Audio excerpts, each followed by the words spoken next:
It's a beautiful time to play Duel Links. The floodgates are gone, the new decks are on the up and up. Oh, what's that over there? Oh my god, bro.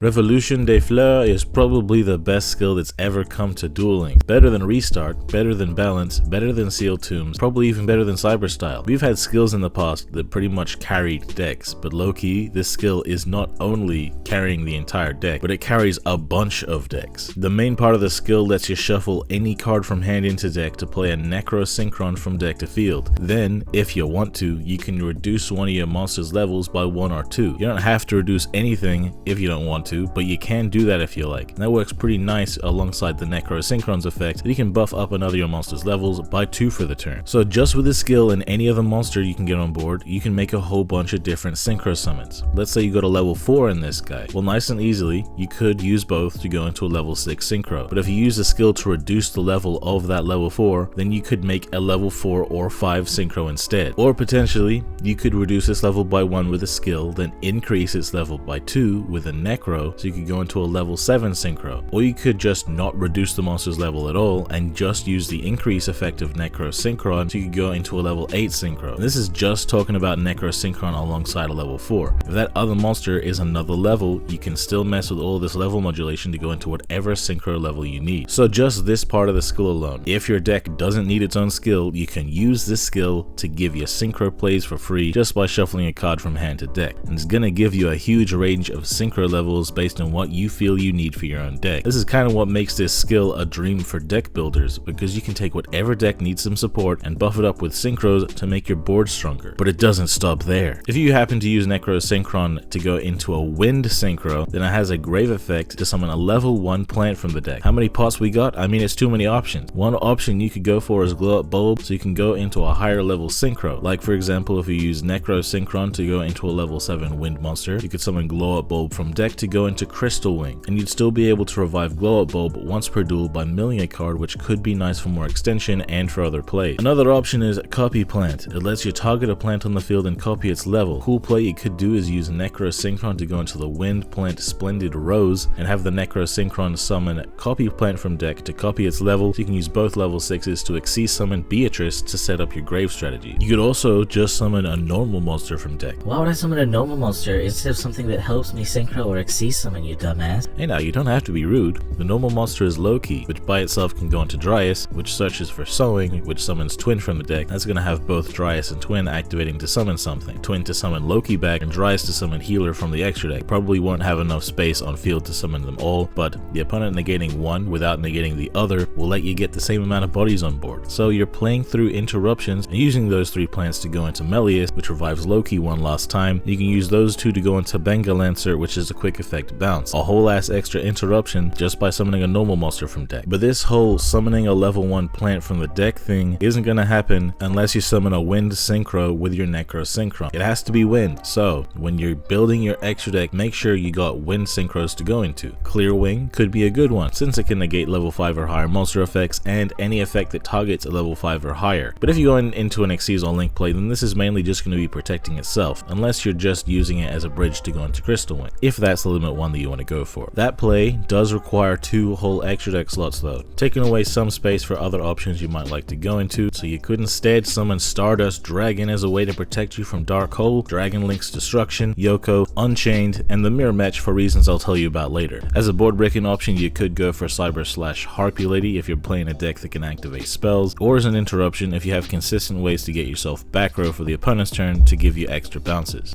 But since Necro Synchron also counts itself as a Fleur Synchron on field and in grave, you could also use it to go into Chevalier de Fleur, which is a back row negate but only on your own turn. But that's alright, because if you do this play first, then the rest of your plays are going to be protected by one of the opponent's back row. If that was all the skill could do, it would still be the best skill in the game, but for some reason, you can do even more. So in order to use a skill, you have to have at least 6 spellcasters that have exactly 2900 attack in your main deck. So hey bro, if you're playing Necros, you can have your Valkyries contribute to 3 out of the 6, but for any other other deck using this skill, you can just play 3 Sauge de Fleur and 3 Sorciere de Fleur. They are level 8s, but they aren't gonna brick you because the skill actually lets you normal summon without tributes. Being level 8, you can just normal summon. Alongside the Necro Synchron, you can make a level 10 Synchro. Oh my, what level 10 Synchro could we go into? Just kidding, that shit ain't in the game. We could look at level 10 Synchros if we like. Ruddy Rose is good to banish cards from graveyards, but when it comes to Wind Synchros, if we want the grave effect of our Necro Synchron, there's not really a good level 10 Wind Synchro that would be doing anything other than just being level 10. If we want to make a Wind Synchro, which we do,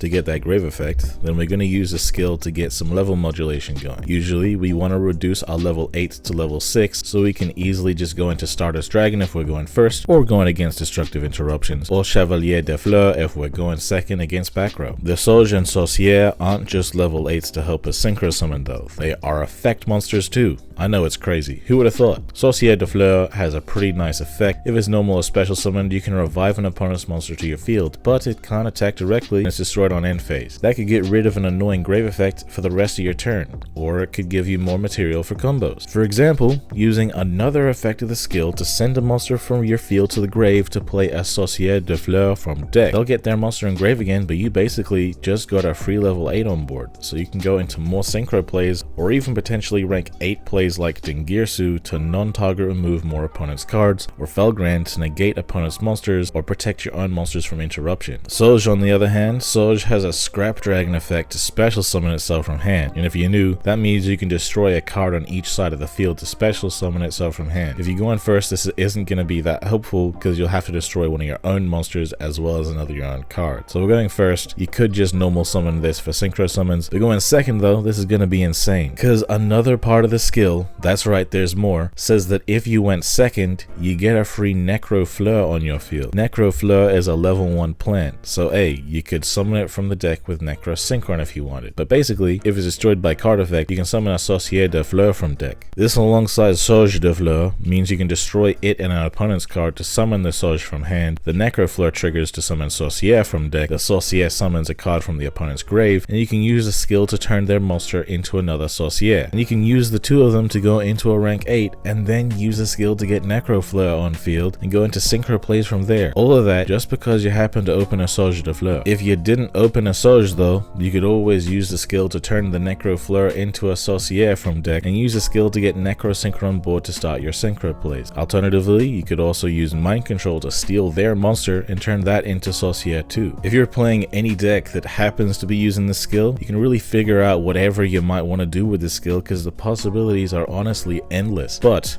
if you wanted to play this deck pure, then you could fill up a whole bunch of your deck with staples and engines to give you a bunch of generic power since it's so easy to get your plays going. If you're going first, all you need to do is to get a level 6 on board somehow, and that could be by normal summoning a level 8 and reducing it to 6 with a skill, or it could be by normal summoning a level 4 and increasing it to 6 with Necro Fleur's effect. Either way, your normal summon and use a skill to get your Necro Synchron on board and level modulate however you need, and use your Necro Synchron and your level 6 together to synchro summon Stardust Dragon, and make sure you summon Stardust Dragon to a main monster zone. Necro Synchron is then going to trigger to summon Loki from the deck, and you're going to use Loki to link summon Dryas, making sure that it points to an open monster zone. Dryas is going to search Sowing, and then you can use Sowing to summon Twin from deck, making sure not to summon it to the zone that Dryas points to. Activate both Dryas and Twin summoning effects, but only one will resolve, and make Twin Chainlink 1 and Dryas Chainlink 2, since summoning from the extra deck is harder to interrupt than summoning from the grave. Using the 3 plants you got on field, link summon Melius, and Melius will revive Loki so you can go into Bengal Lancer. Using any normal summon and any card shuffling back, you got a Destruction Negate and a Monster Bounce for the main phase and whatever other staples you might have in hand. If you're going second and you don't have anything but staples in hand, you're still going to get Necro Fleur on board. You can use a skill to turn it into Sorciere de Fleur, then use a skill to return a card from hand to deck to get Necro Synchron on board and reduce Sorciere's level to 6. You can use those two to go into Chevalier de Fleur to negate a back row, or you can go into Stardust Dragon if you know that your opponent has destruction based interruption. That includes anything that says negate and destroy, by the way. Necro Synchron is going to summon Loki from deck. Loki goes into Dryas, Dryas searches Sowing, Sowing summons Twin, and Twin and Dryas trigger to summon another plant. With your 3 plants you go into Melius, which brings back Loki, to go into Bengal Lancer, and all that was with nothing in particular in hand, and this whole thing didn't require a normal summon, so if the opponent interrupts you while you have a good normal summon in hand, you can use that to keep it going. If you open Sauge, then you destroy your Necro Fleur and an opponent's card to summon itself. The Fleur will summon a Sorciere from the deck. The Sorciere can summon an opponent's monster from grave. You can use your 2 level 8s to go into Dingirsu to break the opponent's board more, or Felgrand to protect the rest of your plays. And you can turn the monster you stole into another Sorciere and use the skill to return a card from hand to deck to get Necro Synchron on board and reduce Sorciere to a level 6. Then with those two, you can go into Chevalier or Stardust to protect you as you go through game. And if your opponent is able to remove pieces from your field while you're doing this, they'll also be clearing up your board to give you more room to do your Loki play. Other than Sorciere and Sauge, level 4s are often going to be the best normal summons, because you could buff up the levels with a Necro Synchron if you've already reduced a level 8. If your deck has a level 4 that gets your play started, then it might work really well with this. But if you just need an engine, you could potentially use an ease level 4 based engine like Alistair or Condemned Witch. If Alistair is your level 4, then you could do your whole play, and with the invocation that Alistair searched, you can banish Alistair and Necro Synchron at the end to slam a Caliga on board to make it so the opponent can only attack with one monster and activate one monster effect. It would mean that we would only be able to activate one effect between Stardust Dragon and Bengal Lancer, but that trade-off might be worth it to you. If the opponent has a fire monster in grave, you could banish that instead to summon Purgatrio for an OTK. If your normal summon is Condemned Witch, then Forbidden Lance or Chalice could protect your plays during your combos, or the Chalice could act as another interruption for the opponent's turn. I'm low-key just really happy that finally my favorite card, Stardust Dragon, is worth actually ending on. It being a wind monster gives it good synergy with Necro Synchron, and the fact that it can negate destruction gives it a lot of applications this format, like stopping Dragon Links from destroying your shit, Unchained just trying to make their plays, and in the mirror match you can hope to hold the opponent off a bit by negating their Sauge's destruction effect. The bare minimum you need to play this skill as an engine is 3 Sauge, 3 Sorciere, and 2 Necro Synchron. You're also going to need a level 1 plant to summon from deck, and that's going to be different depending on what kinds of combos you want to do. You could use Glow Up Bulb for more synchro plays, Copy Plant for Xyz plays, or Loki for Link plays. If you're going to play Loki, then you'll also need 1 Twin and 1 Sowing. You don't really want to open any of these, but you could always shuffle them back to the deck with a skill when you get your Necro Synchron on board. Regardless, the skill makes this game plan super damn consistent, so you can afford to really fill your deck full of a bunch of generic cards like hand traps, quick plays, actual traps, engines, and board breaking cards. That's going to be all up to your personal preference, what you feel is best for the format, and what you have available. The benefit of playing this deck pure is that you probably have the highest amount of deck space out of any other deck in the game to play generic cards. Here's the basis for pure Fleurs. Pure Fleur players prefer to use the Loki package, and here's the staples I'm playing right now, but these could really be anything depending on what you might feel is best for the format. The extra deck for pure Fleur kinda looks like this. It's a lot of deck slots to make the Loki play happen, and then 2 synchros and 2 Xyz for the utilities that I talked about in the video. Of course, even pure might not be done evolving yet, so if you have any ideas to push this deck to even higher heights, then you should get cooking and prove it to the world. Of course, this video is about explaining how the skill works, but the video in general is mainly about the pure version of Fleur, so if you'd like to see explanations for other decks that use this skill, then let us know. But I've yapped enough for one video, so let's get into what you really came here to see. It's time to do. Okay, so first replay got a pretty good hand. We got 3 different cards that could be starters for us. We don't have any interruptions just in our opening hand, so we're going to normal summon the Condemned Witch. That's going to search a Chalice for us so we can have a bonus interruption. Then we can use a skill to shuffle back one of our Sauges to get a Necro Synchron on board. We're not going to edit levels with the skill, but we're going to edit levels with the Necro to make the Witch a level 6. And we can use both to go into Stardust Dragon in defense mode. I usually go for Stardust Dragon in defense mode just in case they are some type of huge OTK deck. The Necro Synchron is going to summon the Loki from deck. Loki is going to go into Dryas. Dryas is going to search for Sowing. Sowing is going to summon a Twin from the deck. Twin is going to try to revive. Dryas is also going to try to summon a healer from deck, and since it was channeling 2, it is going to be the one that resolves. The opponent could Veiler one of these and the other one would resolve, so that's why you do both. So yeah, I'm going to heal up. The healer is going to heal me as well. I'm going to use those 3 to go into Melius.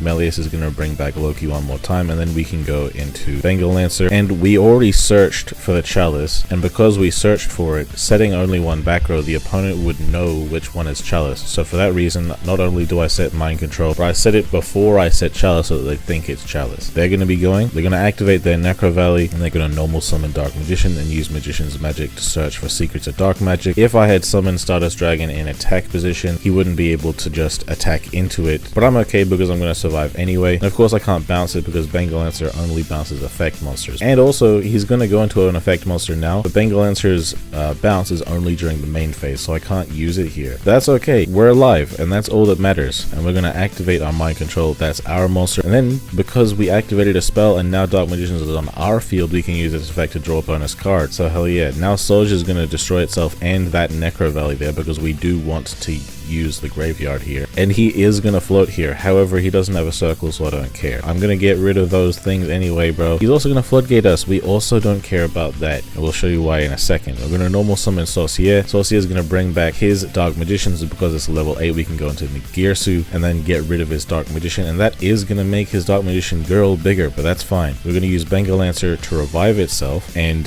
then we can use a skill to turn our face down into a face up Sorciere, attack in, and because they have equal stats, the Dingirsu can protect Sorciere from being destroyed in this battle, and their monster will not be protected.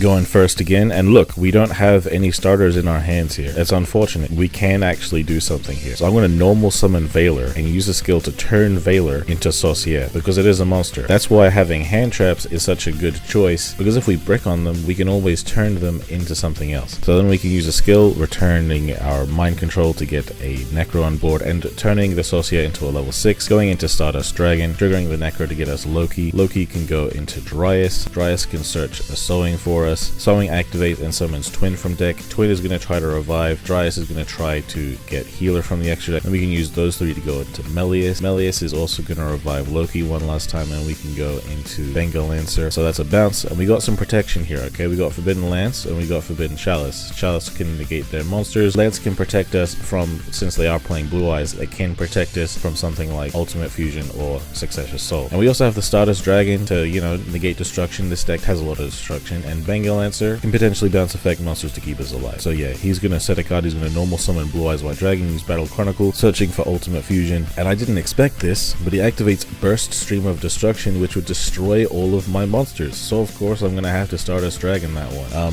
He doesn't use any of his other spells yet though, so he's gonna battle, and you know, the good old battle trick of the forbidden spell cards. I'm gonna reduce him so I can win the battle. On end phase, Stardust Dragon is gonna come back, and that's just gonna be lethal. So I'm not gonna waste any time, just gonna attack and attack. It's an easy GG. This skill is really controversial now, for good reason, because it's probably the best skill that Duel Links has ever had, and it being generic makes it super splashable and abusable. That said, the only decks that can use it are decks that don't already need their own skill, and decks that can afford to include it in their deck building. Maybe this is like Konami's way of balancing things out, since deck specific skills have gotten really absurd recently. They've given a bit of help to the decks without skills. That said, I don't know how long this is gonna last. Neos Fusion did a similar thing, but that wasn't allowed to stay for too long either, and it stayed limited until its generic usage became too slow for the rest of the game. I don't know though. What do you guys think about this skill? Should it stay? Should we just enjoy it for a bit and then have it get nerfed? Or do you think this skill has got to go as soon as possible? And if you like the video, then slap a like now, subscribe if you haven't already, bell to know when we drop another video. Have yourselves a good one, guys, and I've been Undead from Team 6K, signing out. Hey, why they gotta hate on me? I done got me 250,000 views and they still saying they low key. They ain't wanna come work with the kid, but I'm flexing with Zay on beats. How they ask for a spot at the gym, but they leave all the weight on me. I don't ask them to wait on me. They would ask where they gon' be with a song if they wanted the weatherman. I ain't asking to pay no fees. She was homeless and needed a spot. I ain't ask her to pay no lease. I ain't ask her to say no please. I ain't ask her to make no cheese. Scream fake, but it ain't on me. Got clean, so it ain't no streets. Why green if it ain't no keeps? Brought cream, so it ain't no beef. My team say it ain't no chief. My demon, they hang on me. They seemingly ain't no peace. I seen him, he ain't no beast. For real.